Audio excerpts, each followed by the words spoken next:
Punya pacar ada uang, bahkan baru 1 bulan berpacaran, namun sang lelaki bokeh hingga akhirnya mengambil jalan pintas, lebih menginginkan menghabisi pacar sendiri dan mengambil hartanya.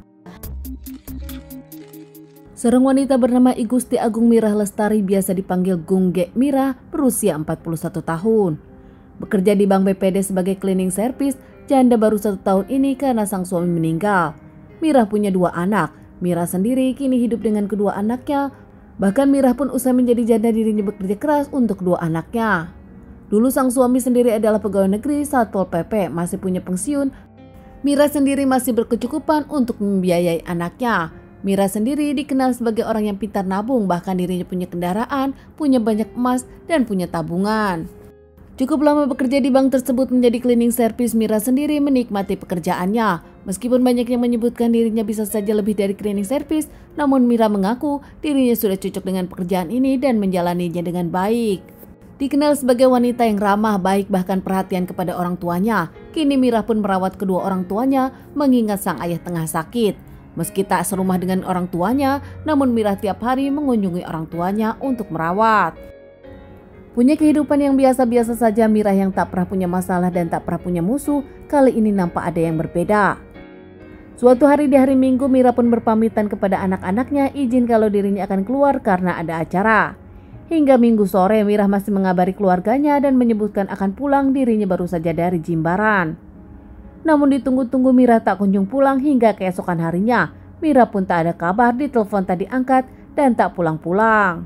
Keluarga dari Mirah pun langsung mencari Mirah ke beberapa temannya, beberapa teman kerja, bahkan tetangganya, namun tak ada yang tahu di mana Mirah berada.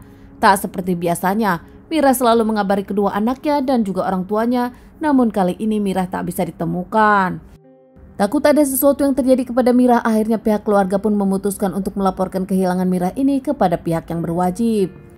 Hingga akhirnya di tanggal 23 Agustus 2023 hari Selasa, ada seorang wanita ditemukan tak bernyawa dan keluarga Mirah diminta untuk datang ke rumah sakit RLU Nagara. Di sana keluarga Mirah pun langsung sadar dan yakin kalau itu adalah I Gusti Mirah. Namun tetap saat itu keluarga diminta untuk melakukan tes DNA. Usai melakukan tes DNA ternyata benar dan positif, jasad tersebut adalah jasad Mirah. Menurut pihak yang berwajib mengabari keluarga Mirah saat itu, jasad Mirah ditemukan oleh warga saat jalan mereka motornya bermasalah. Tak lama melihat wanita duduk di pinggir jalan, namun sadar ternyata wanita tersebut tak bergerak. Didekati ternyata memang benar wanita tersebut tak bernyawa hingga akhirnya warga yang sedang melintas tersebut langsung lapor kepada pihak kepolisian. Polisi datang ke TKP dan langsung membawa jasad Mirah ke rumah sakit untuk dilakukan otopsi. Kini usai terungkapnya jasad tersebut adalah Mirah, pihak keluarga pun dimintai keterangan. Bahkan saat itu, menurut keluarga, Mirah yang pergi meninggalkan rumah karena ada acara tersebut membawa mobil, emas, handphone, dan juga uang. Saat Mirah ditemukan tak ada semuanya, hanya ada jasad Mirah. Hingga akhirnya pihak kepolisian pun lanjut menyelidiki, namun dengan keterangan yang sedikit. Karena Mirah sendiri dikenal sebagai wanita yang jarang bercerita kepada siapapun hingga masalah pribadi tertutup untuk siapapun. Kini saatnya pihak kepolisian mencari petunjuk dari mobil yang hilang dan sinyal handphone yang hilang juga. Tak lama ada berita mobil Mirah terlacak di Pelabuhan Girimanuk yang akan kabur ke Jawa. Tak lama juga mobil ditemukan di Boyolali, Jawa Tengah. Ternyata mobil tersebut sudah dijual ke penada senilai 20 juta dan pelaku pun sudah kabur. Terus menyelidiki dan melakukan pengejaran meski tak mudah karena ternyata pelaku pindah-pindah tempat. Terus juga mencari dan berusaha menemukan pelaku yang ternyata tak sendiri. Pelaku pertama bernama Nopal Sandi berusia 31 tahun asal Bekasi. Sementara pelaku kedua bernama Rahman berusia 29 tahun asal Lampung. Di tanggal 27 Agustus 2022 pihak kepolisian akhirnya berhasil mengamankan Nopal Sandi dan juga Rahman yang saat itu keduanya berada di kota Lampung. Nopal Sandi akhirnya memberikan keterangan dan mengakui dirinya pelakunya. Ternyata Nopal Sandi sendiri adalah pacar dari Mirah yang baru 1 bulan berpacaran. Sementara Rahman hanya teman Sandi yang membantu Sandi saat dimintai bantuan. Sebelumnya tepat di bulan Juli 2022, Nopal Sandi dengan Mirah berkenalan di sosial media, kemudian keduanya berpacaran.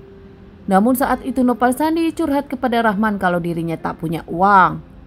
Usai bercerita kalau dirinya punya pacar kaya, punya mobil, bahkan punya uang tabungan, akhirnya Rahman sendiri memberikan ide kepada Nopal Sandi untuk menghabisi sang pacar dan mengambil harta bendanya. Tak berpikir panjang, Nopan sendiri bahkan mengiyakan dan setuju dengan ide dari Rahman. Saat itu Nova Sandi menelpon kepada Mira mau ngajak jalan-jalan serta mau ajakin kenalan dengan temannya Rahman yang sedang jalan-jalan di Bali. Mira datang bertemu dengan Nopan dan juga Rahmat, kemudian mereka bertiga jalan-jalan.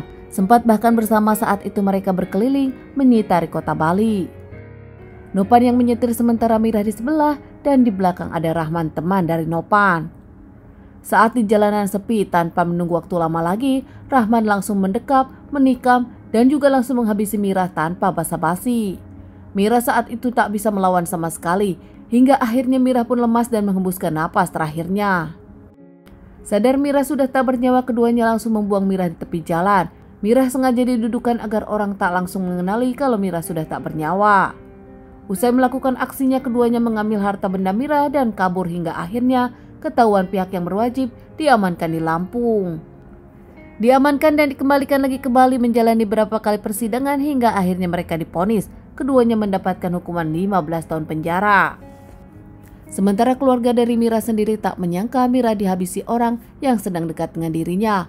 Bahkan Mira yang terlalu baik tak menyadari laki-laki tersebut punya niat jahat. Teman-teman, sekian dulu bahasan kasus yang aku bawakan kali ini. Semoga ini bisa dijadikan pelajaran untuk kita semua dan ditunggu bahasan kasus-kasus selanjutnya.